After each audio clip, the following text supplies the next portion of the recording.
Gusto ko talaga ng Pasko. Ako din, gusto ko din ng Pasko. Gusto ko ng Pasko. Oh, teka lang.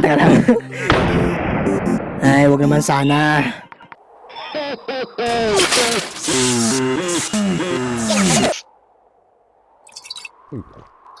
Tom, gabing-gabi na. Dapat pumasok ka na sa loob. Hindi, may kailangan pa ako sirain ng mga decoration. Oh, okay na. Oo na, alam na namin tumatanda na ang Pasko o kaya lumuluma na. Alam mo kung anong tumatanda na? Yung pagmumukha mo. Ang saya talaga pag si Tom ay nagdudusa tuwing Pasko. Tumatanda na talaga ako. Teka, nasa si Tom? Mga buwisit. Ayaw nila ako. Gusto ko sirain ng Pasko na nakakainis talaga. Ay, ano ba yan? Teka lang. Sup?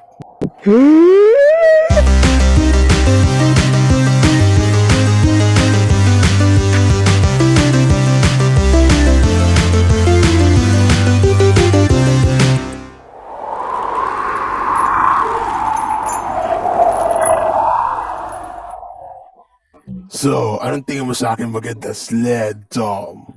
Ang pangit. Ano na kasi? Ang pangit ng Pasko. Paano kaya kung Kasi magtulong? ang pangit ng pagmumukha mong Pasko. So, Tom, kung tapos na tayo dito, pwede tayo magtulungan. At was sa akin ng paso sa lalong madaling panahon. Naku. Ay, buwis naman to. Yuck!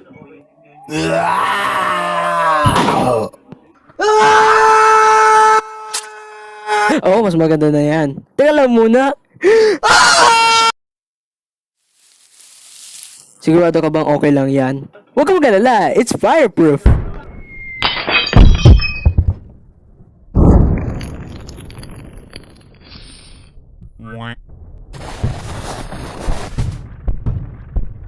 Sino kayang gagawa nito?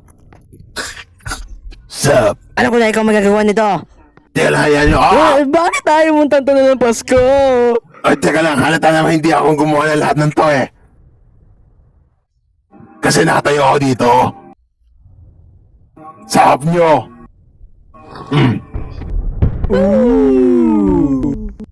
So, sino naman?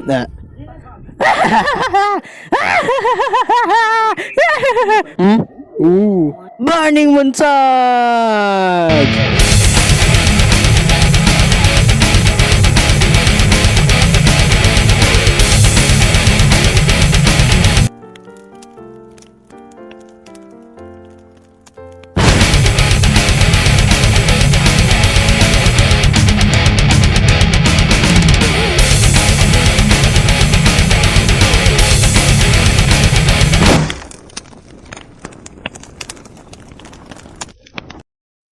So paano na yun? Ano nang gagawin natin? Yun yung trabaho na ng tunay na Santa. No offense ha. So hayaan na natin siya ang magligtas sa Pasko. Oo, nandito na siya.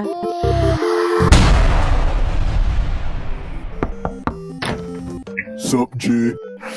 Sup? So Santa, may idea na ba kayo kung paano ililigtas ang Pasko? Pagmamahal at pagbibigayan? You're lucky kasi ako'y may connection. At saka pala may load ako kaya ako nagagawa to. Eto na, Santa. Ang iyong pinadala. Ito ay para sa kasamaan. Ano? Sabi ko, ito ay para sa kasamaan mo. Ano nga ulit? Oo, astig ng bana. Perfect.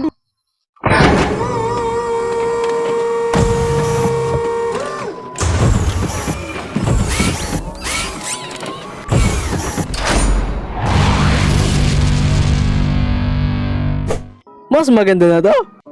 Bakit ba nga natin naisip na mas maganda tong idea na to? Tulungan nyo kami. Oh. Tom! Magandang gabi, kaibigan. Maligayang Pasko. Tom, tama na to. Sinisira mo na yung Pasko. Nang literal. Oo nga, nang literal. Teka, ano nga ulit yun? Tama na, Ed. Oras na naman para ma-enjoy ko ang sarili kong Pasko. Nakuha niyo na yung saya niyo. I feel evil, haunted, controlled, possessed, and everything I'm doing is illegal. I know, calling it a Christmas upheaval. First child is on my alter ego. I do not sing along to your stupid songs. Silent night, take a hike, jingle bells, go to hell. I'm just like a overflow with hate. Make no mistake, there is no escape. I will blow this place, make a mess of your face. What's left of you, there will be no trace.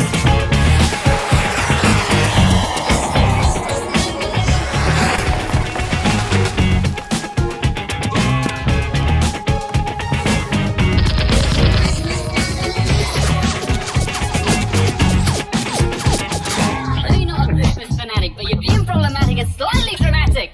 You blew up the radio, you act like a punk. Every time you get drunk, we put up with this junk. Word on the street is I'm losing my funk, my cool, my flow, my ho ho ho.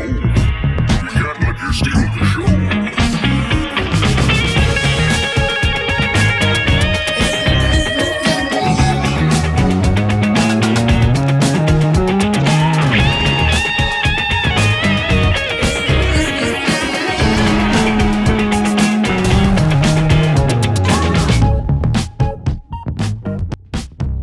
Guys, di ba pareho silang bad guys?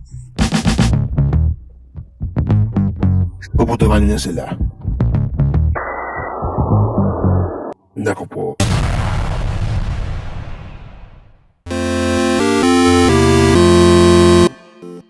Well, mukhang ligtas na naman ng Pasko.